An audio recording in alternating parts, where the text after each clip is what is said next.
Capacitance is the ability of a body to store an electrical charge. A material with a large capacitance holds more electric charge at a given voltage than one with low capacitance. Any object that can be electrically charged exhibits capacitance. However, the concept is particularly important for understanding the operations of the capacitor, one of the three fundamental electronic components. The SI unit of capacitance is the farad, named after the English physicist Michael Faraday. A 1 farad capacitor, when charged with 1 coulomb of electrical charge, has a potential difference of 1 volt between its plates. Introduction. A common form is a parallel plate capacitor, which consists of two conductive plates insulated from each other, usually sandwiching a dielectric material. In a parallel plate capacitor, capacitance is directly proportional to the surface area of the conductor plates and inversely proportional to the separation distance between the plates. If the charges on the plates are plus Q and minus Q, and V gives the voltage between the plates, then the capacitance C is given, by which gives the voltage current relationship. The capacitance is a function only of the geometry of the design in the permittivity of the dielectric material between the plates of the capacitor. For many dielectric materials, the permittivity and thus the capacitance is independent of the potential difference between the conductors and the total charge on them. Historically, a farad was regarded as an inconveniently large unit, both electrically and physically. Its subdivisions were invariably used, namely the microfarad, nanofarad and picofarad. More recently, technology has advanced such that capacitors of 1 farad and greater can be constructed in a structure a little larger than a coin battery. Such capacitors are principally used for energy storage, replacing more traditional batteries.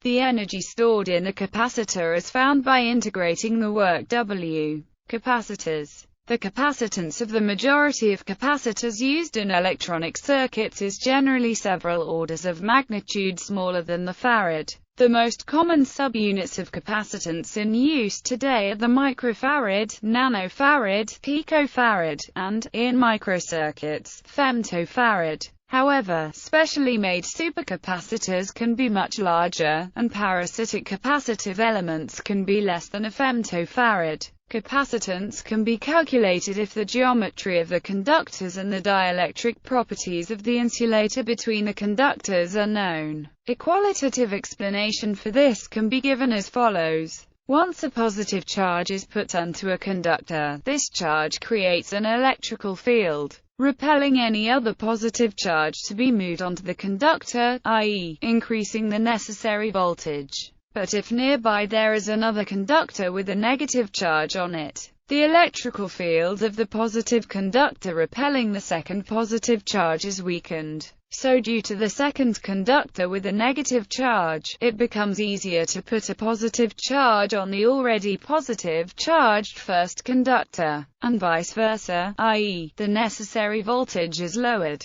As a quantitative example, consider the capacitance of a capacitor constructed of two parallel plates, both of area A separated by a distance d, where C is the capacitance, in farads, A is the area of overlap of the two plates. In square meters, epsilon r is the relative static permittivity of the material between the plates, epsilon 0 is the electric constant, and d is the separation between the plates. In meters, capacitance is proportional to the area of overlap and inversely proportional to the separation between conducting sheets. The closer the sheets are to each other, the greater the capacitance. The equation is a good approximation if d is small compared to the other dimensions of the plates, so that the electric field in the capacitor area is uniform, and the so-called fringing field around the periphery provides only a small contribution to the capacitance. In CGS units, the equation has the form, where C in this case has the units of length. Combining the SI equation for capacitance with the above equation for the energy stored in a capacitance.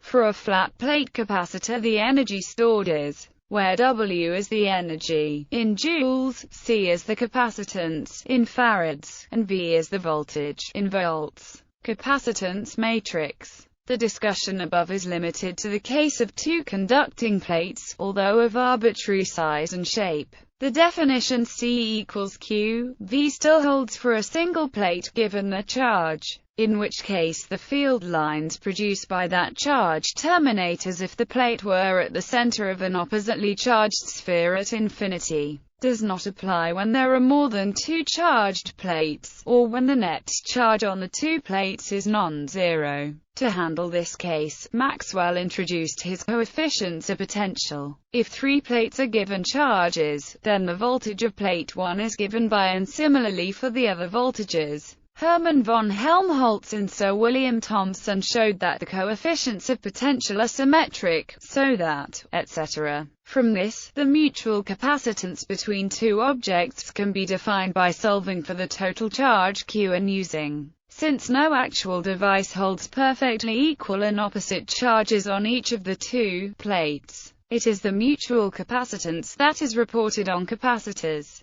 The collection of coefficients is known as the capacitance matrix, and is the inverse of the elastance matrix. Self-capacitance. In electrical circuits, the term capacitance is usually a shorthand for the mutual capacitance between two adjacent conductors, such as the two plates of a capacitor. However, for an isolated conductor there also exists a property called self-capacitance, which is the amount of electric charge that must be added to an isolated conductor to raise its electric potential by 1 unit. The reference point for this potential is a theoretical hollow conducting sphere, of infinite radius, centered on the conductor. Using this method, the self-capacitance of a conducting sphere of radius r is given by example values of self-capacitance are, for the top plate of a Van de Graaff generator, typically a sphere 20 cm in radius,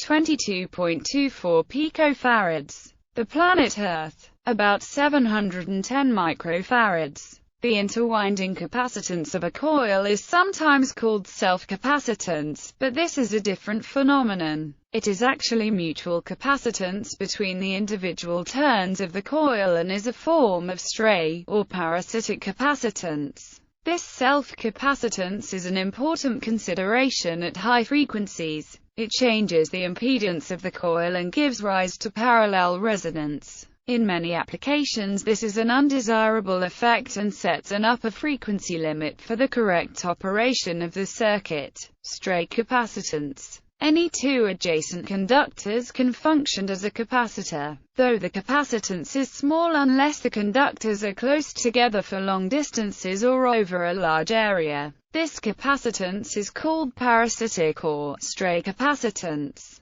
Stray capacitance can allow signals to leak between otherwise isolated circuits, and it can be a limiting factor for proper functioning of circuits at high frequency. Stray capacitance between the input and output in amplifier circuits can be troublesome because it can form a path for feedback, which can cause instability and parasitic oscillation in the amplifier. It is often convenient for analytical purposes to replace this capacitance with a combination of one input-to-ground capacitance and one output-to-ground capacitance. The original configuration, including the input-to-output capacitance, is often referred to as a pi configuration. Miller's theorem can be used to effect this replacement. It states that, if the gain ratio of two nodes is 1 k, then an impedance of Z connecting the two nodes can be replaced with a Z impedance between the first node and ground and a kZ impedance between the second node and ground. Since impedance varies inversely with capacitance, the internode capacitance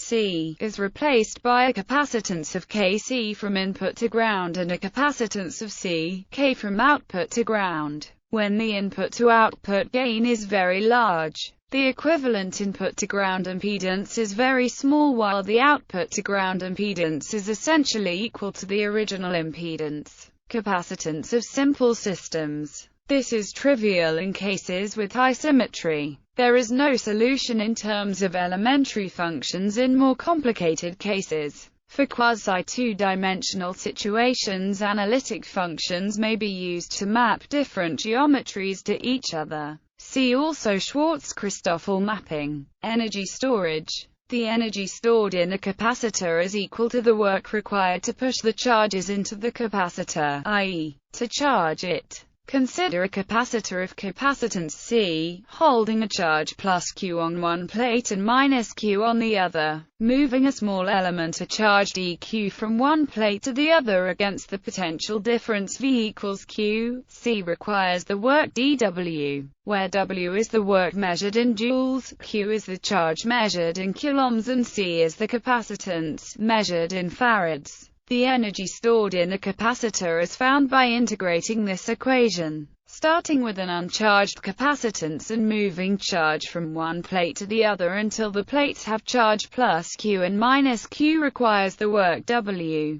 Capacitance of nanoscale systems. The capacitance of nanoscale dielectric capacitors such as quantum dots may differ from conventional formulations of larger capacitors. In particular, the electrostatic potential difference experienced by electrons in conventional capacitors is spatially well defined and fixed by the shape and size of metallic electrodes in addition to the statistically large number of electrons present in conventional capacitors. In nanoscale capacitors, however, the electrostatic potentials experienced by electrons are determined by the number and locations of all electrons that contribute to the electronic properties of the device. In such devices, the number of electrons may be very small. However, the resulting spatial distribution of equipotential surfaces within the device are exceedingly complex. Single-electron devices. The capacitance of a connected, or closed, single-electron device is twice the capacitance of an unconnected, or open, single-electron device.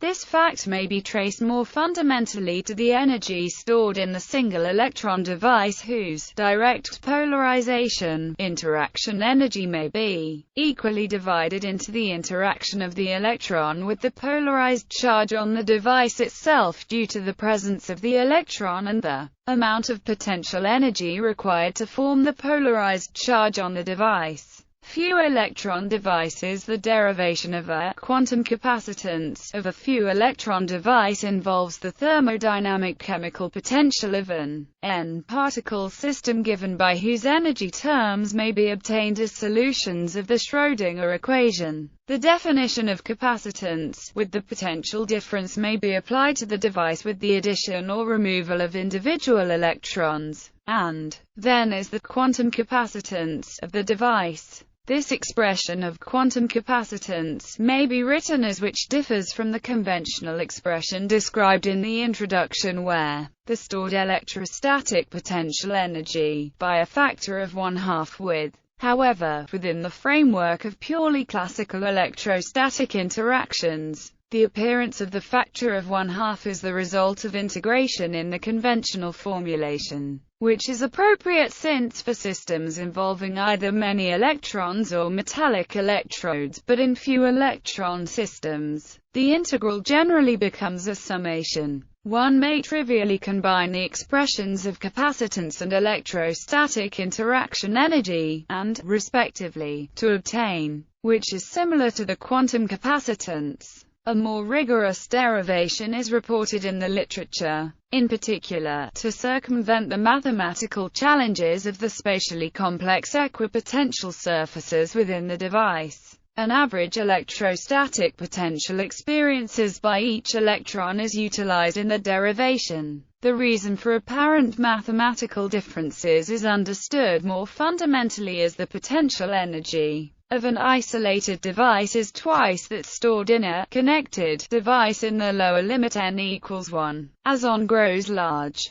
Thus, the general expression of capacitance is, in nanoscale devices such as quantum dots, the capacitor is often an isolated, or partially isolated, component within the device. The primary differences between nanoscale capacitors and macroscopic capacitors are the number of excess electrons and the shape and size of metallic electrodes. In nanoscale devices, nanowires consisting of metal atoms typically do not exhibit the same conductive properties as their macroscopic or bulk material counterparts.